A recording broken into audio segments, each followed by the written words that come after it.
சேலம் மாநகராட்சி விழாவில் பேச வாய்ப்பளிக்காத மேயரை கண்டித்து பெண் துணை மேயர் விழா அரங்கிலிருந்து வெளியேறியதால் பரபரப்பு ஏற்பட்டது.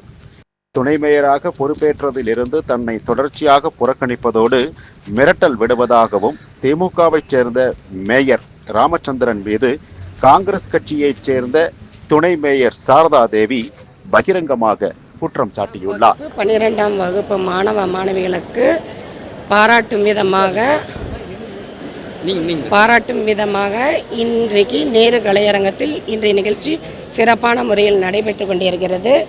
இது மாநகராட்சியினுடைய சிம்பிள் அண்டு கவர்மெண்ட்டுடைய சிம்பிள் இருக்குது.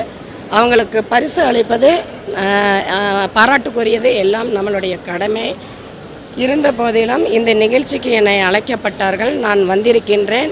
மாநகராட்சி ஆணையாளர் அவர்களும் மற்ற அதிகாரிகளும் துணை மேயர் அவர்கள் பேச வேண்டும் என்று கூறியதற்கு வணக்கத்திற்குரிய மேயர் அவர்கள் பேசக்கூடாது என்று என்னை தடுத்து அடுத்தவர்களுக்கு பேசுகிறதுக்கு வாய்ப்பு கொடுத்தார்கள்.